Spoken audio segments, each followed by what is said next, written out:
I have received multiple demands from you guys to fix the crystallized version of Aspheera. So in this video I will fix her version by using clay, a chainsaw and some color. If you are new to this channel, make sure to subscribe and activate the notification bell to not miss out on a new version of the mechanic and the messenger and many more characters. But without further ado, let's hop right into it.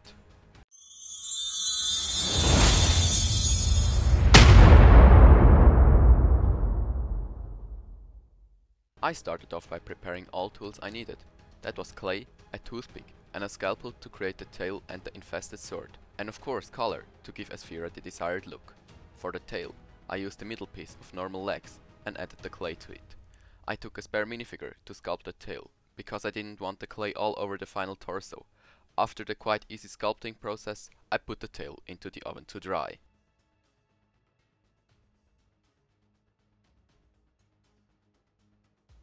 In the meantime, I started with the sword. This one was way more difficult because there are multiple small segments and spikes I have to pay attention to. So it also consumed a lot of time. I also had to redo some parts many times, and it still isn't what I think it could be. But I think it's good enough. So onto the face. The main issue were the missing pupils and the teeth, but also the dark shadows around Aspheera's eyes. The difficulty here was that I couldn't afford making big mistakes, as I couldn't create a matching color to the skin tone.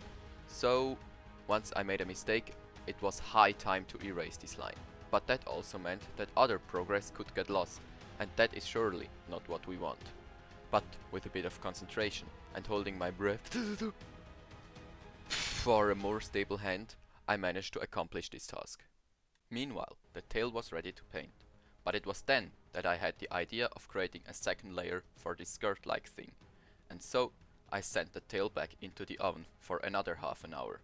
This half hour I used to create more accurate shoulder plates, because Aspheera actually has nothing on her back, so she won't need any knobs back there. So I got into the underground and asked the skeletons for help. Just kidding. I went to the workshop and quickly removed the back of the shoulder plates with a chainsaw. Back in the studio I started painting the tail. First I added, as usual, a layer of white color and drew the basic details with a pencil. Then I started to work my way through the skirt. I painted from the edges to the middle. This way I could easily fix any failed spots. This was also necessary, because the details were so incredibly small. But also this task was completed in time. Only the side painting remained. This was a long but easy process.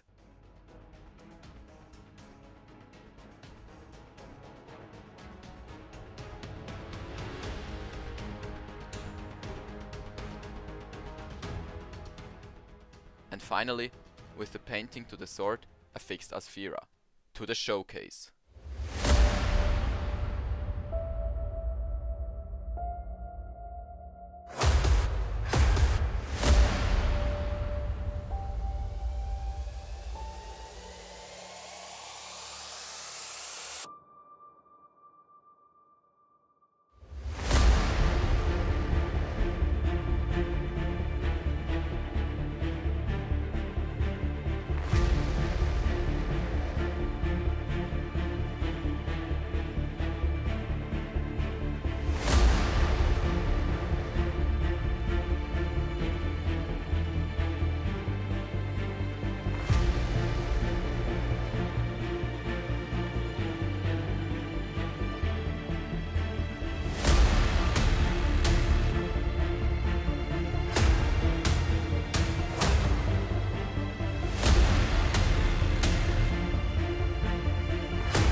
If you want to see me destroying a python head, then click on the video to the left. And if you want to see better versions of the Skull Sorcerers, then click on the right one. Enjoy your day!